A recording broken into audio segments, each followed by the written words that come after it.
నా ప్రభువును రక్షకుడైన యేసుక్రీస్తు వారి అతి శ్రేష్టమైన నామములో ఎనుదిన జీవమాని ఈ కార్యక్రమమును మిమ్మల్ని ప్రేమతో ఆహ్వానిస్తూ ఉన్న దేవుని మహాకృపలో మీరందరూ క్షేమకరంగా ఉన్నారా?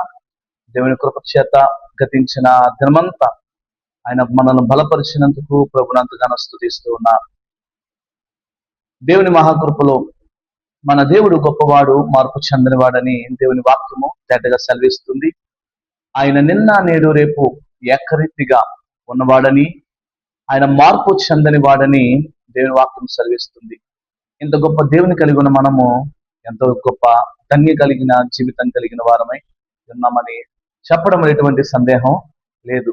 ప్రతిరోజు మనం ఒక వాగ్దానము ద్వారా మనం బలపరచబడుతున్నాం. ఈ రోజు ఇర్మియా గ్రంథము 23వ అధ్యాయము 3వ వచనము మనం చూసుకున్నట్లయితే గనక, మరియు నేను వాటిని తోలివేసిన దేశములన్నిటిలో నుండి నా గొర్రెల శేషమును సమకూర్చి తమ బిడ్డలకు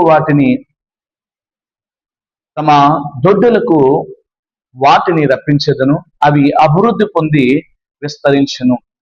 నా ప్రియ సహోదరి సహోదరులారా, ప్రభు ఇశ్రాయేలు ప్రజలను ఆయన తోలివేసిన దినమున మరలా ఇస్తున్న వాగ్దానం ఏంటంటే, ఎవరైతే నా యుద్ధ నుండి తొలగింపబడ్డారో, నా యుద్ధ నుండి దూరం అయిపోయారో, వారిని నేను మరలా సమకూరుస్తా, వారిని మరలా నా యుద్ధకు చేర్చుతా, వారిని నేను ఆశీర్వదించి అభివృద్ధి కలగజేస్తాను అని దేవుని వాక్యము సెలవిస్తూ ఉంది.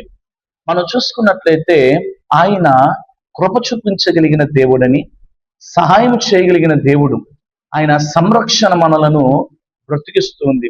నీ ఆశ భంగము కాదు, నువ్వు ఆశించినది నీ జీవితంలో కలుగుతుంది అని దేవుని వాక్యము తేటగా సెలవిస్తుంది.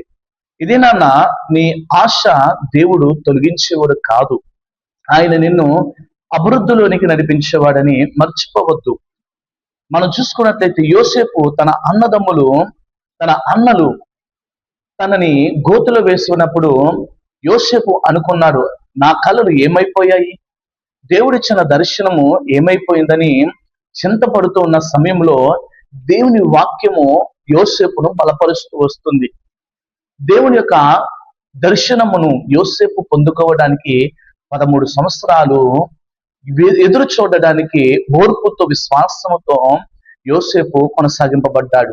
నీ జీవితంలో కూడా దేవుని యందు ఓర్పుతో, దేవుడు నీకు ఇచ్చిన దర్శనమును, దేవుడు నీకు ఇచ్చిన పిలుపును నువ్వు చేత పట్టుకుని నువ్వు ముందుకు వెళ్ళినట్లయితే ఆయన నిన్ను మరలా సమకూర్చి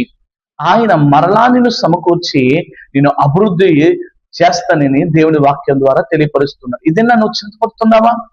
నీ ఒక దర్శనమును నువ్వు కోల్పోయి దేవుని సన్నిధిలో ప్రార్థించవలసిన నీవు నీ ప్రార్థనను విడిచిపెట్టి, స్తుతించవలసిన నీవు ఆ స్తుతిని విడిచిపెట్టి, పరిచర్య చేస్తున్న నీవు ఆ పరిచర్యను విడిచిపెట్టి, నీ ఒక దర్శనమును నువ్వు విడిచిపెట్టి దేవునికి దూరమైపోయావా?